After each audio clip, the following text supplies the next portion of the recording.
Dear 9th standard students, so as I always used to tell you, I normally concentrate on the pronunciations, the meaning, the vocabulary, and the usage of grammar, which is what an English class is all about. Normally, in English, when you are given a lesson, a poem, or a supplementary, it is all because they want you to have the usage of proper punctuation marks when it comes to a poem, the proper reading and conversation when it comes to a supplementary or prose. So, now here are certain circumstances that I am going to walk you through so that you will be able to tell me or express me what you will react in such situations. So let's go with the first example. You overhear a friend talking badly about you. How angry does that make you feel? See, when I am reading that sentence, I am reading with a little expression so that you can easily understand the meaning, okay? எந்த லாங்குவேஜாக இருந்தாலும் அதை வந்து ஒரு எக்ஸ்ப்ரெசிவாக பேசும்போது நீங்கள் என்ன சொல்ல வரீங்களோ என்ன படிக்கிறீங்களோ அது கன்வே ஆகும், அட் த சேம் டைம் மைண்டில் கிராஸ்ப் ஆகும், okay? And also it will help you to communicate in a better way when you keep growing in future, right? So நீங்கள் வந்து உங்கள் ஃப்ரெண்ட் யாரும் உங்களை பற்றி பேடாக பேசுகிறத கேட்குறீங்க, அது உங்களுக்கு எந்த அளவுக்கு கோவம் உண்டாக்கும்? ஃபர்ஸ்ட் ஆப்ஷன் எனக்கு கோவமே வராது, செகண்ட் ஆப்ஷன் எனக்கு கொஞ்சம் கோவம் வரும், third option I feel slightly அனாய்டுனா என்ன இதை இப்படி சொல்கிறான் என்னை பற்றி, என் ஃப்ரெண்டு இல்லையா அப்படின்றது தான் அந்த ஒரு ஃபீலிங் இருக்குல்ல, annoyed, strange, I feel angry, very angry, I feel little angry, I feel furious என்னென்னா உச்சகட்டம், கோவத்தோட உச்சகட்டம், அடிக்கணும் போல் தோணும், அதுதான். ஸோ உங்களுக்கு எப்படி தோணும் அதை நீங்கள் சொல்லுங்கள், okay? Your friend persuades you to take help to prepare for max board examination from a close friend. That person does not turn up at all as agreed. How angry does that make you feel? So again, அதே options தான் கொடுத்துருக்காங்க, scenario is different. உங்கள் maths board எக்ஸாமுக்கு அந்த prepare பண்ணுறதுக்கு உங்கள் friend வந்து இன்னொருத்தவங்களோட help கேட்கலாம் அப்படின்னு சொல்கிறாங்க, ஆனால் அந்த ஃப்ரெண்ட் சொன்ன டைமுக்கு வரல, அப்போ உங்களுக்கு எப்படி இருக்கும் அப்படின்றது தான் இங்கே இருக்கிற எக்ஸாம்பிள். இதெல்லாம் ஏன் இப்போ இந்த example படிக்கிறோன்னா, we are going to see a poem called The Poisonous Tree, okay? A poisonous tree, a poison tree. Poison treeனா என்னது? விஷம் கலந்த ஒரு விஷமரம், ஓகே? விஷமரம்னா எக்ஸாக்ட்லி அந்த மரம் வந்து விஷம் கிடையாது, அது ஒரு டெர்மினாலஜியாக கொடுத்துருக்காங்க, maybe for a particular scenario ஒரு ஃப்ரேஸாக கொடுத்துருக்காங்க. I was angry with my friend, I told my wrath did end.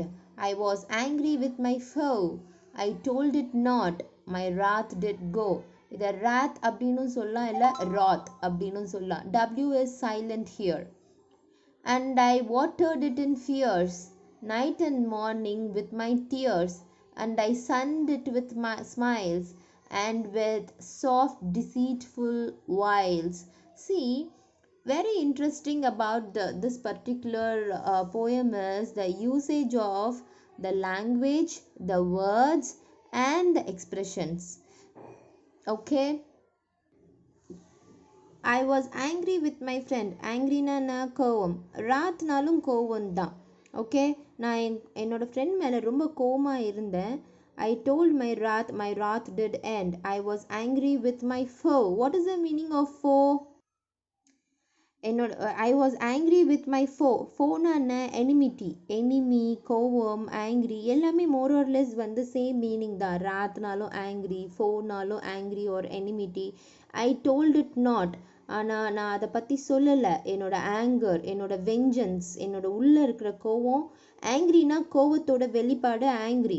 ராத்னா மனசுக்குள்ளாரே கோவம் வச்சுக்கிறீங்க, அது அதிகபட்சமாகி எனிமிட்டியாக மாறிடுது, ஓகே? அதுதான் டிஃப்ரென்ஸ். மூணு வார்த்தைகளும் more or less same meaning but different words of expression, okay? And I watered it in fears, night and morning with my tears. என்னோட பயத்தோட வெளிப்பாடு வந்து காத்தாலையும் ராத்திரியும் என்னோட அழுகை மூலியமாக வெளி வந்தது. And I sunned it with smiles. Sunned it அப்படின்னாக்கா, சன்னுன்னா என்ன? சூரியன். சன்டிட்டுனா சூரியனாட்டம் என்னோட ஸ்மைல்ஸ் மூலியமாக வெளிப்படுத்தினேன். சன் பிரைட்டாக இருப்பாங்கல்ல, பிரைட்டாக. ஸோ சன்ஷைன் மாதிரி கிவ் மீ அ ஸ்மைல் அப்படின்னு சொல்லுவாங்கல்ல, அதுதான் அங்கே சொல்கிறாங்க. Okay, certain poems or in such a way that உங்களுக்கு அதோட மீனிங் சொல்லும்போது, அந்த கவிதையோட மீனிங் சொல்லும்போது ஒரு மாதிரி அப்ரப்டாக என்ன அப்படி இருக்கும். பட் அதை படிக்கிறச்சே அந்த படிப்போட அந்த கவிதை நயம் இருக்குல்ல, the poetic way in which the words are used, that will be very pleasant. Okay, so enjoy the poem in the poetic way. And it grew both day and night till it bore an apple bright. And my foe beheld its shine, and he knew that it was mine. And into my garden stole, when the night had wheeled the pole. In the morning glad I see my foe outstretched beneath the tree. Written by William Blake. William Blake is actually a very famous author for such a very poetic way of writing poems. He always writes poems out of his experience that he comes through, or he sees, or experience that he feels. அதை வச்சு தான் அந்த கவிதை நயத்தோடு அவர் poems. He is a very famous poet. Okay, so as I told you, wrath means anger, foe means enemy, deceitful means cunning. Cunningனா என்ன? ரொம்ப சாதுரியமா, வில்லத்தனமா. Okay, wiles again tricks. Tricks is like வில்லத்தனமான அந்த ட்ரிக் ஐடியாஸ் பண்ணுறது.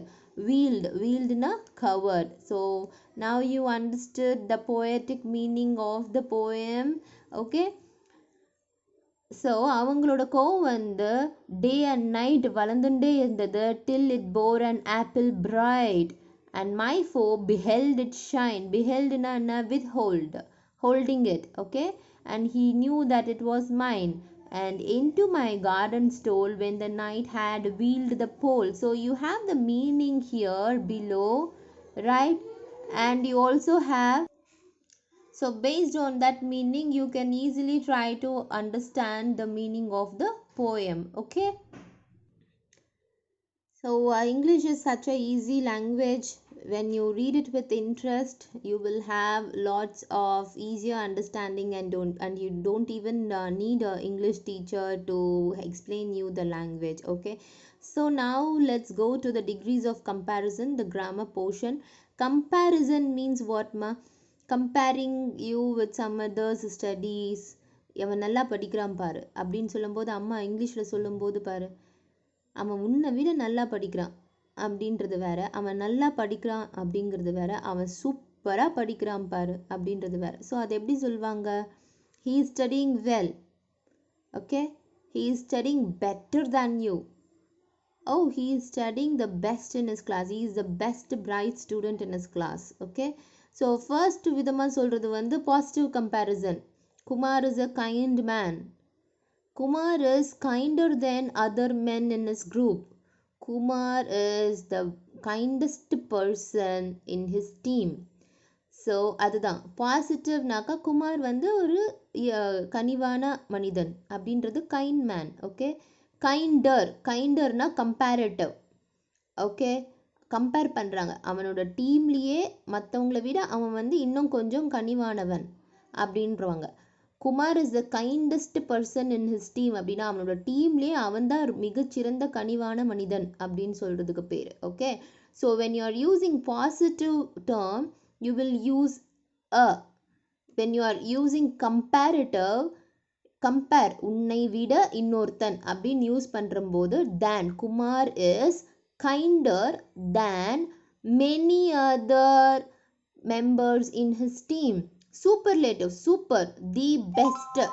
United States of America வந்து super பவராக இருந்தாங்க.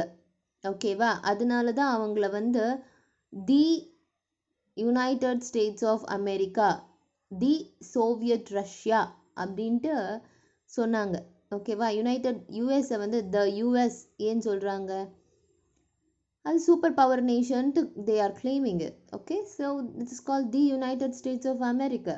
Okay, that's superlative.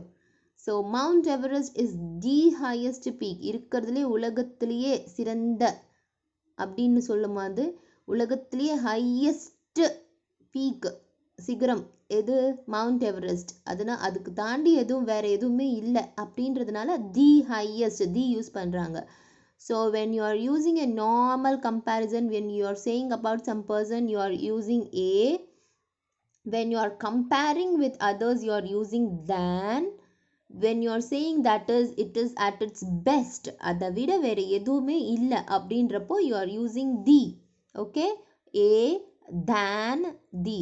Okay, so now let's compare about Ramya's height.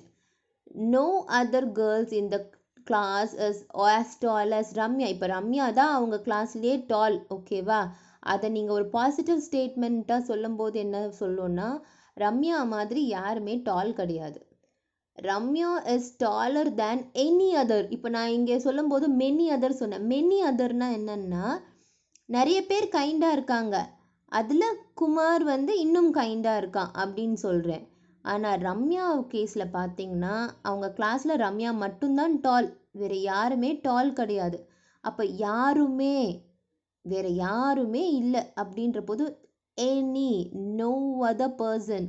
Okay, no other, any அதர்னா மிச்சம் மீதி கிடையாது, நோ பட்டி இஸ் தே அப்படின்றதுனால தான். Okay, Ramya is taller than any other girls in her class. Ramya is the tallest girl in the class அப்படின்ட்டு நீங்கள் சொல்கிறீங்க. Okay, did you all understood what I am trying to teach you? Now coming back to the poem, we have already seen the poem. I want you all to find the answers for the back questions. If you don't know the answers, let me know. I will try to guide you and help you. Still, I will not give you the direct answers. Okay, that is how I always train you all. Now this is an assignment. Okay, discuss and write. Identify 5 to 6 qualities which make an ordinary person loved and respected by all. Work in group of 5 or 6. Each group has to take. Okay, fine. So இப்போ ஒரு நார்மலான மனுஷன் இருக்கா. Shakes for example உங்கள் English teacher இருக்காங்க, உங்கள் principal இருக்காங்க, உங்கள் கிளாஸ் டீச்சர் இருக்காங்க, ரைட், உன்னோட ஃப்ரெண்ட் இருக்காங்க, ஆர் நீங்களே இருக்கீங்க. உங்களை வந்து நிறைய பேருக்கு ரொம்ப பிடிக்கும். ஒரு ஆர்டினரி பர்சன் நம்ம என்ன பண்ணால் மற்றவங்க நம்மளுக்கு அன்பும் மரியாதையும் தருவாங்க, மற்றவங்களுக்கு கைண்டாக இருக்கணும், ஹெல்ப் பண்ணணும், பொலைட்டாக பேசணும், மற்றவங்களுக்கு நாம் ரெஸ்பெக்ட் கொடுக்கணும். எவ்வளோதான் கிளாஸில் ஃபர்ஸ்ட் மார்க் வந்தாலும், எவ்வளோதான் வந்து மெடல்ஸ் வாங்கினாலும் ஹம்பிளாக இருக்கணும், திமிராகக்கூடாது, மண்டையில் கர்வம் ஏற்றிக்கக்கூடாது. இதெல்லாம் ஃபியூ குவாலிட்டிஸ் நம்மக்கிட்ட இருக்கிறது. We should be simple, studious, respectful, humble and behave quite normally. அப்பதான் நம்மளுக்கு அன்பும் மரியாதையும் கிடைக்கும். Okay, these are all few of the qualities I have listed. So according to you, what are the few 5 to 6 qualities which makes an ordinary person loved and respected by all?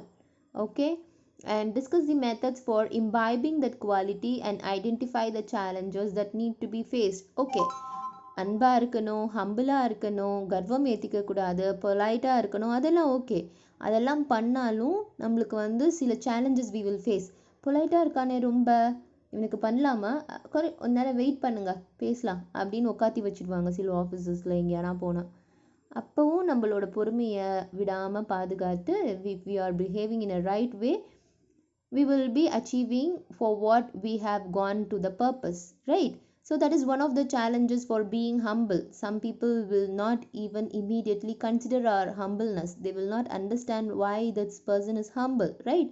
This is one of the challenges. So உங்ககிட்ட வந்து in case நீங்கள் ஹம்பிளாக இல்லை, உங்களுக்கு கோவம் நிறைய வருது, உங்களால் பொலைட்டாக உங்கள் அம்மா அப்பா கிட்ட பேச முடியல, அவங்க ஏதாவது கேட்குறாங்க, இந்த தட்டு எடுத்து வைடா சாப்பிட்டுட்டு அலம்பரணும் அப்படின்னா, போமா நான் முடிச்சுட்டு வரேன், that's not polite. Okay, that's very bad. So அந்த கேரக்டரை எப்படி மாற்றிக்கலாம்? ஸோ என்ன பண்ணுறீங்க, ஃபஸ்ட்டு ஒரு 5 குவாலிட்டிஸ் எழுதுறீங்க. Okay, polite, humble, smiling, respecting others, responding others, இதெல்லாம் வந்து குட் குவாலிட்டிஸ். ஓகே, ஒரு 5 குவாலிட்டிஸ் ஐடென்டிஃபை பண்ணி எழுதுறீங்க. அது உங்ககிட்ட இருக்கான்னு பார்க்குறீங்க. ஆஃப்டர் தட் இல்லைனாக்கா அதை எப்படி நீங்கள் கொண்டு வரலாம், உங்ககிட்ட அந்த குவாலிட்டிஸை எப்படி கொண்டு வரலான்னு எழுதுறீங்க. அதுக்கப்புறமா அதில் வந்து கொண்டு வரதுக்கு என்னென்ன சேலஞ்சஸ் இருக்குது அப்படின்னு எழுதுறீங்க. Okay, all right children, that is the first and only assignment, and before that I have given you assignments from the poem. Thank you for this class. See you in the next class. See you.